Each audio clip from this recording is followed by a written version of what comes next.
Hello everybody. We have reached 15.4, which is talking about double integrals in polar form.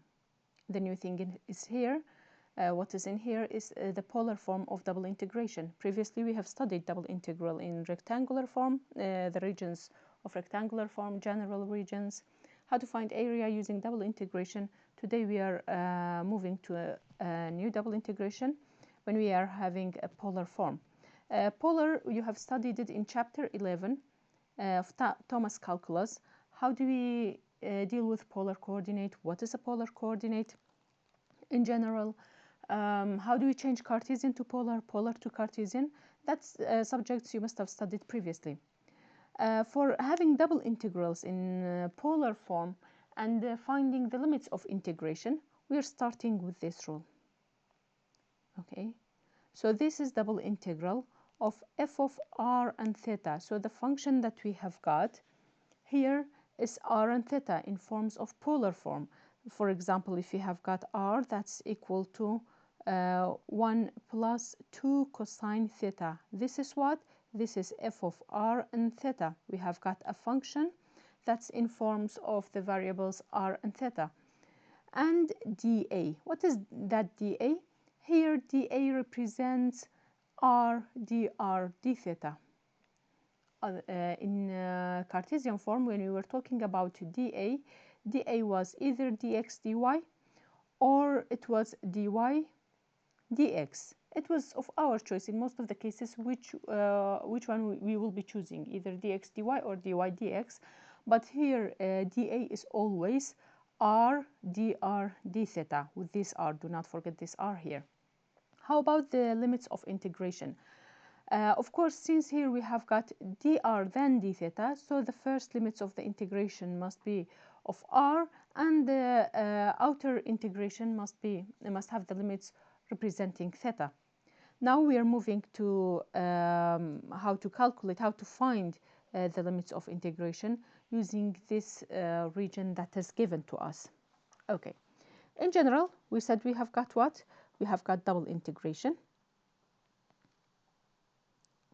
Okay, I'm writing them a little bit separately so that later I have got some space for finding the limits. And in general, I have got a function in terms of r and theta. Then I have got r dr d theta. Afwan. So first I have to find the limits of integration for r when this region is given to us. If this region is given to us, always for finding the limits of r, we have to draw a line that passes through the what's it called, the region that we have got. Okay, so here is the origin that we have got. We are drawing a line that's passing through the region. Where does it start? Where does it enter? Or sorry, let me say, where does it enter the region? It is entering from here. What is that place? This place is y, that is equal to square root of 2. Okay, this place is y, that's equal to square root of 2. But what do I want? I want the let me say the limit to be in r form. Since I have to write it in r form, so it cannot be acceptable that I will write square root of 2. So I have to change this y equal to square root of 2 into polar form, as you have studied in chapter 11. We know y is equal to what? Y is equal to r sine of theta. That's equal to square root of 2. So r is equal to what? R is equal to square root of 2 over sine theta. So we know that 1 over sine theta is equal to cosecant. So r is equal to square root of 2 cosecant theta. So we found the first limit, the lower limit of this r, which is what? Square root of 2 cosecant theta. This is the lower limit of r. Now we are moving to find the upper limit of r. How do we know what is the upper limit of r? Again, considering the same situation. Here we entered at this point, okay, the region, and we are leaving the region at that point. What is that point? What is the curve of this one? It is x squared plus y squared, that's equal to 4. X squared plus y squared in polar form is r squared, okay? So r squared is equal to 4. So r is equal to what? R is equal to 2, okay? R is equal to 2, and that is the upper limit of the r that we have got. Now we are moving to find the limits of theta. How do you find the limits of theta? Of course, we are considering the region that we have got. Where does it start and where does it end? Okay, if you look from here, we see that the region starts from here, okay, from here, and goes till here. So at that point, let me erase this one. Where it starts is this point, okay, and it goes till here. What is that point? What is that angle that we have got? We know that the point is square root of 2 and square root of 2. But how do you find the, let me say, the angle? What is that angle from here? Okay, where is that angle? We have to find that angle. How do you find that angle? Depending on that square root of 2 square root of 2 that is given to us. I know that this is x and y, okay? So x is equal to square root of 2 and y is equal to square root of 2 also. What is x in polar form? X in polar form is equal to r cosine of theta. So r cosine theta is equal to square root of 2. What is r equal to? R is what? Is the radius that we have got. That r, we know that in that point is equal to 2 because the circle that we have got is 2. So we say that 2 cosine of theta is equal to square root of 2. Now leaving cosine theta alone, okay, cosine theta is equal to square root of 2 over 2. Theta of which angle is equal to square root of 2 over 2? Of pi over 4. So cosine of pi over 4 is equal to square root of 2 over 2. So the lower limit that we have got for theta is what? Pi over 4. Okay. Of course, you can use the same idea for y equal to square root of 2. Y here we have got is equal to r sine theta, that's equal to square root of 2. Doing the same idea, you will get that theta is equal to square root of 2. Theta is equal to pi over 4. So either using the x coordinate or the y coordinate, you will still get that theta is equal to pi over 4. Now we are moving to the upper limit of theta. What is the upper limit? The ray starts here, okay, and ends in here, okay. Here, what's theta equal to at that part? It's equal to, it's obvious, that's equal to pi over 2. So now we found the limits of integration in polar form, considering r, of course, the region that we have got, the lower limit of r, the upper limit of r, lower limit of theta and upper limit of theta. In polar form, it's found in this way. Okay. This is the procedure of finding limits of integration in polar form. We are moving to example 1. What is example 1? It says find limits of integration. Okay, so it is only requiring limits of integration for integrating f of r and theta, so it is given in general form, over the region that lies inside the cardioid, r equal to 1 plus cosine theta, and outside the circle, r equal to 1. So we have got two things. The region is relying on those two things, inside the cardioid and outside the circle that we have got. Let's see how can we deal with this one. Now let's see how do we sketch the graph of r equal to 1 plus cosine theta and r equal to 1. Okay, first here I have given the let me say the ready form of the graphing, but I will show you here how to sketch them and how to determine where the region lies, although it is from chapter 11, but I will make a quick review. Okay, so here we have got first this one. You must have studied when I say r is equal to 1 plus cosine theta, and I know that this is a cardioid. Why? Because a, which is this number here, is equal to 1. B, which is the coefficient of cosine of x, okay, it's also equal to 1. When a is equal to b, it gives me a cardioid shape. Cardioid is a scientific name of heart, so it is giving me a heart shape. A quick form of sketching this heart shape is that I know that the length of the cardioid of the heart that I have got is 2. Why? Because it's a plus b. The width is equal to a, okay? And the origin is equal to a minus b, which is equal to 0. That's a quick way of sketching the graph of a cardioid. Okay, so I have got a heart. It's in that form.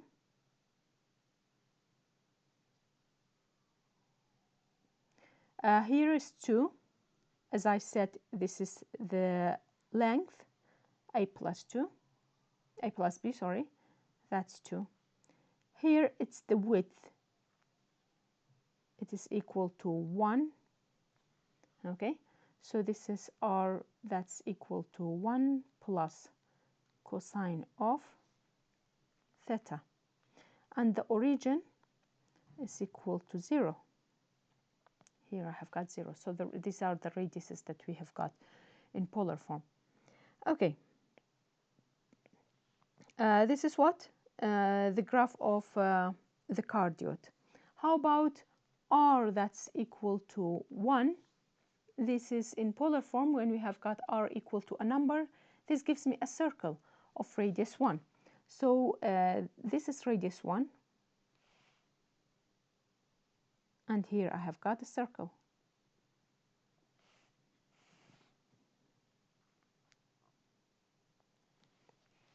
Here is a circle that we have got.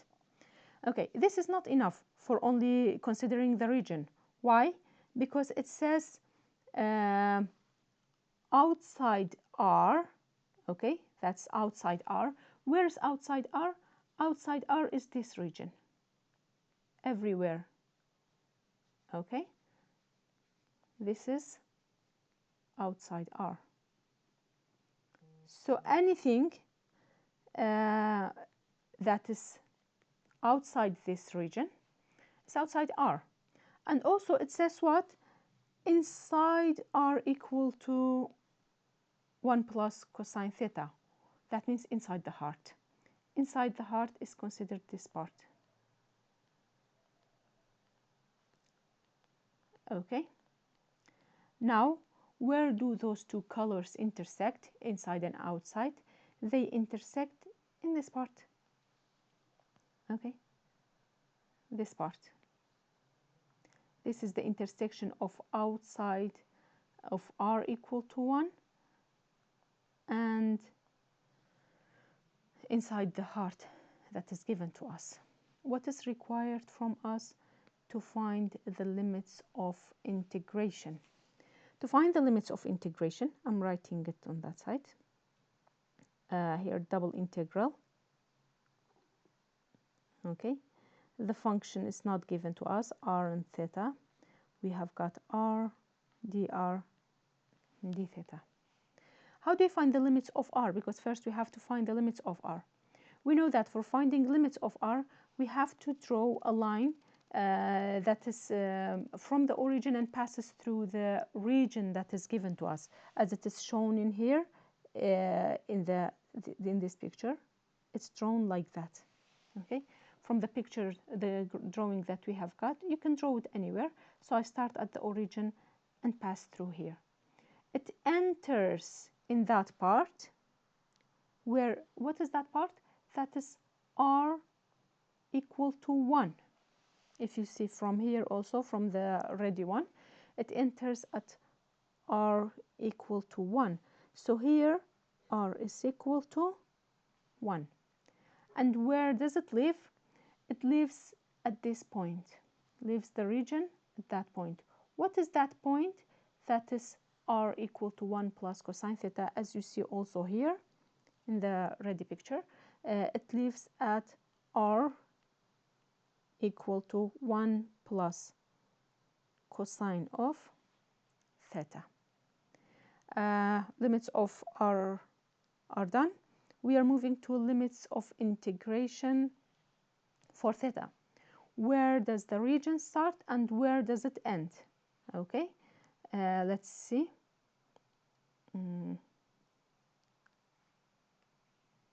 Okay, the limits of integration, if you look, it starts from here, okay, and moves to where?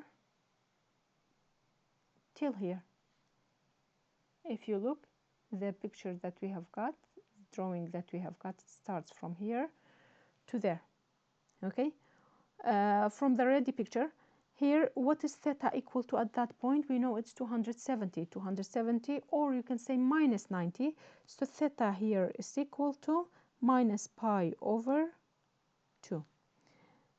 It goes and ends where? At that point. What is that angle equal to? It's 90 degrees. So here theta is equal to pi over 2. And that's how we are considering regions and finding the limits of integration, of double integration for polar form. Okay, that was example 1.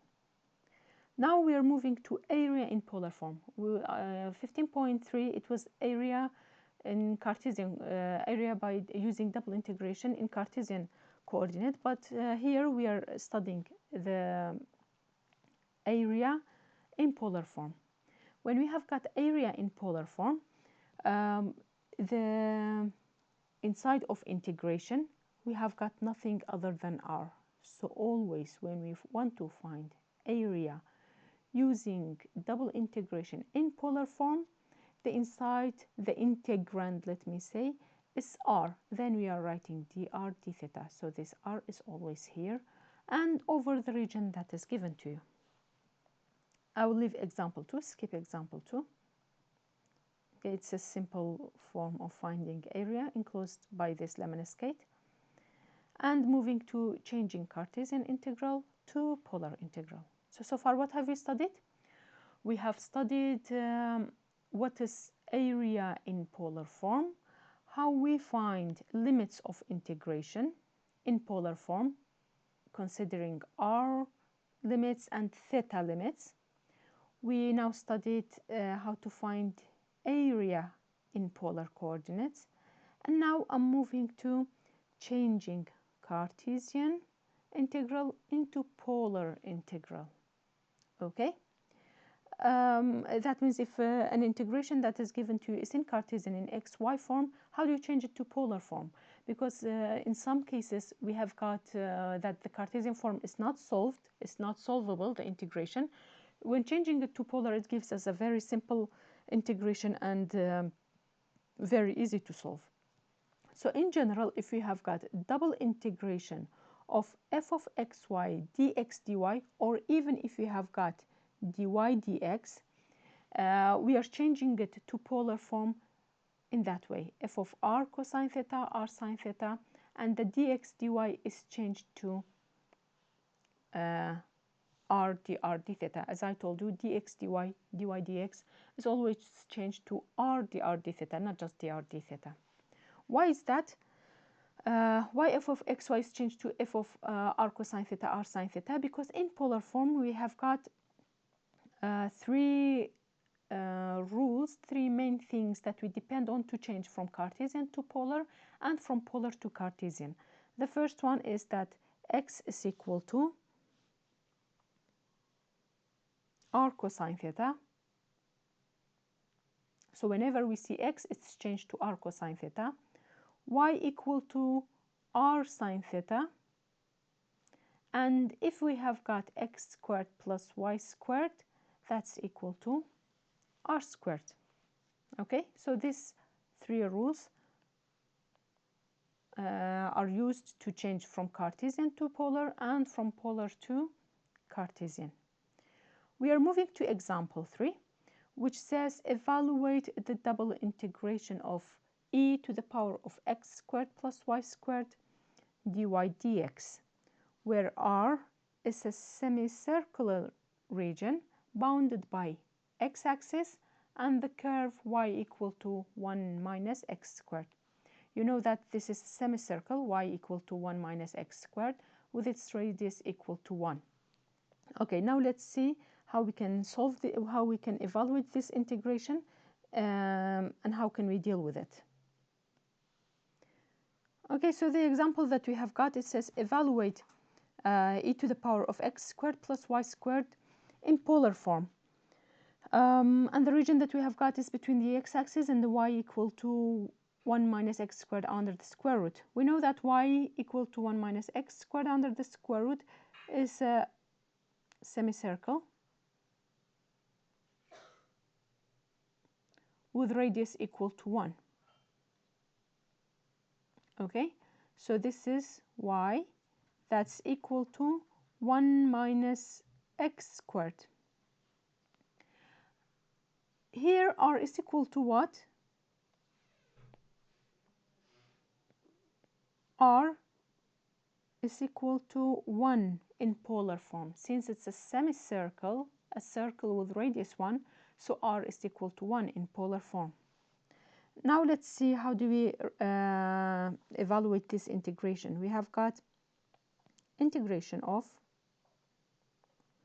e to the power of x squared plus y squared dA over this specific region. This is equal to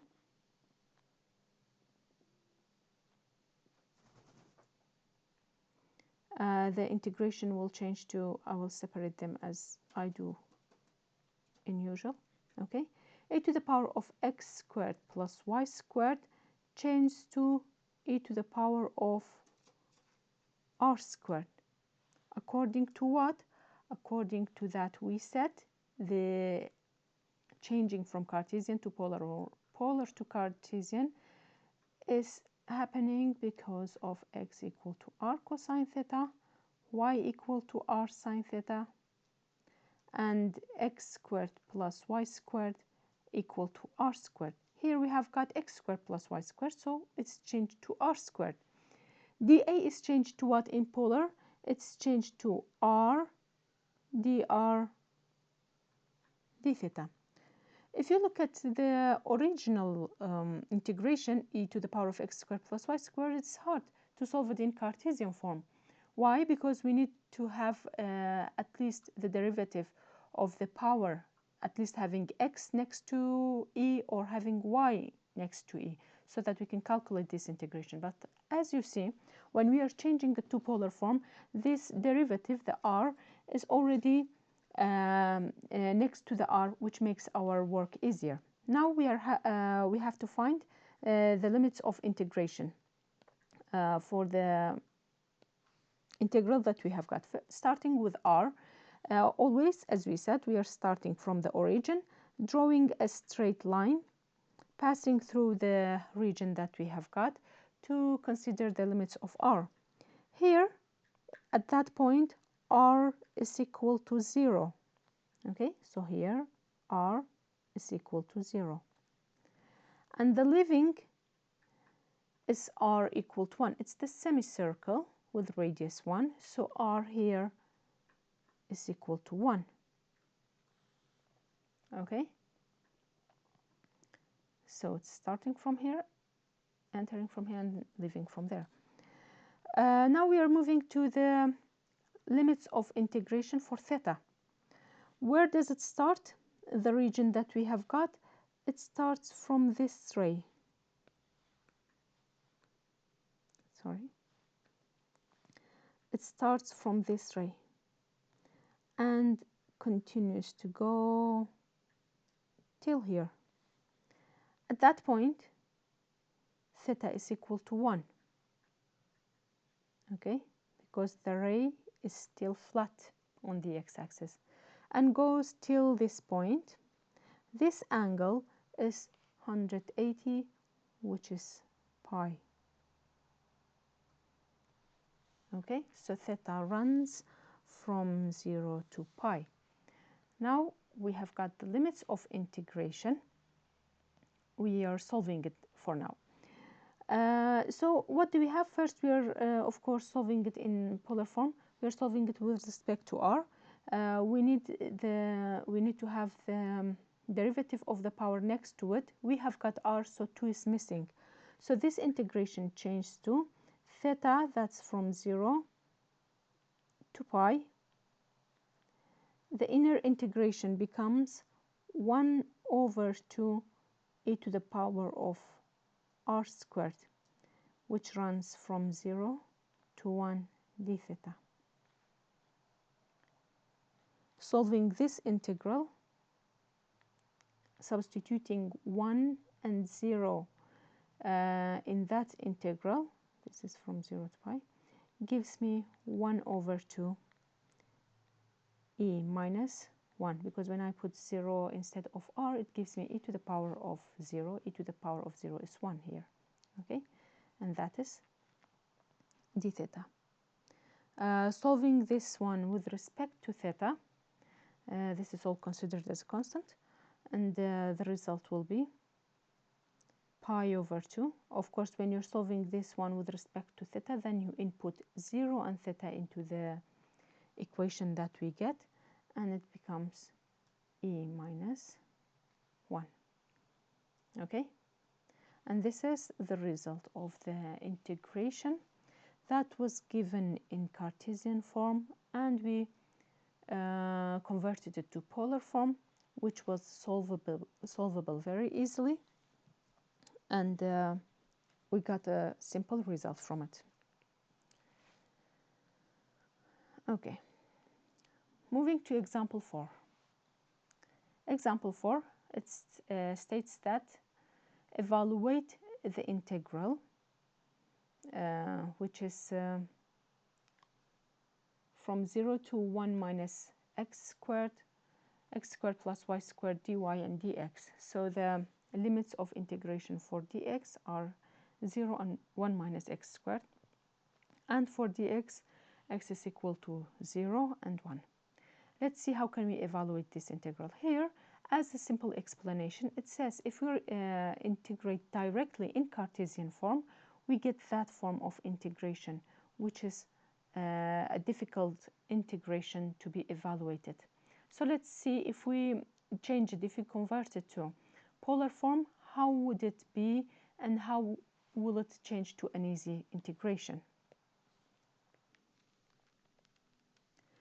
Okay, so moving to that example 4, it says evaluate that double integration that is given to us, and we have to, as we said, when we are doing it in Cartesian form, starting from dy, the inner integral, it becomes hard to evaluate for the integration with respect to x. So we are changing it to polar form. Here, when it says the double integration is from, the inner integration is from 0 to 1 minus x squared, that means here y is equal to 0 and y is equal to 1 minus x squared. Although the region is not given to us, like saying that the region is bounded by this and that, but here, through the integration that is given to us, we can draw the region. So the region that we have got is from 0 to 1 minus x squared. 0 is here, that's pretty much obvious. 1 minus x squared is a semicircle. okay, as we studied previously. Okay, so it is a semicircle from here to there and from here to there. So this is the circle y, the semicircle y, that's equal to 1 minus x squared. Moving to x. X is what? The bounds that we have got. X is equal to 0, runs from 0 to 1. Okay? So here is 0 and here is 1. Here is 0 and there is 1. So the x-axis runs from 0 to 1. What does that mean? That means this part, sorry.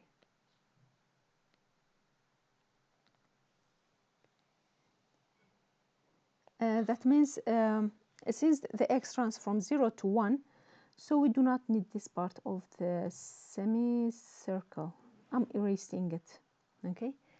If the x was from -1 to 1, then we would have also used the other part of the semicircle. But since it's from 0 to 1, so we are only using the part of the semicircle that's in the first quadrant. Now changing this one to polar form, let's see. That's equal to the double integral x squared plus y squared is r squared, and dy dx changes to r dr d theta. As you know, we said it always has got this r with it. Then we are finding the limits of integration for r. How do we find the limits of integration for r? We know that the region that we have got is this part. Okay. Drawing a straight line that is passing through the region. It starts from r equal to 0 and leaves at r equal to 1. Here is the part of the semicircle. That semicircle is r equal to 1. And then for theta, considering theta, where does it start? It starts from here, okay, from here, and goes till here. At that point, theta is equal to the ray. It's flat, so it's equal to 0, and moves till theta equal to pi over 2, because at that part, theta is 90 degrees, so it is pi over 2. Okay, so that is how the integration changed. If you look at this one, it's much more easier than the integration that is given in Cartesian form.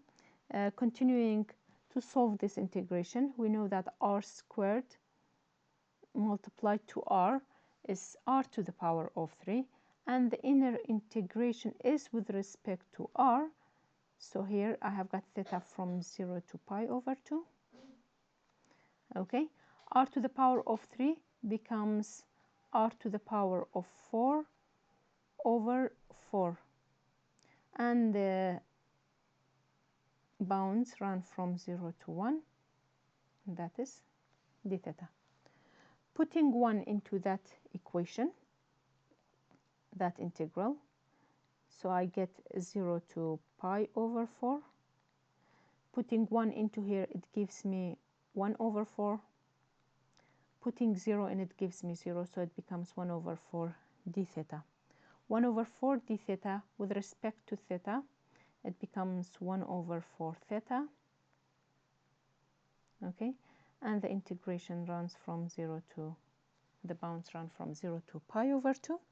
Substituting this one into here gives me the result as pi over 4, and that is the solution for example 4, which it was a little bit which it was hard to solve it using Cartesian form. Changing it to polar made it very easy. I will leave example 5 for you to practice it, and leave example 6 for another video. Have a nice day.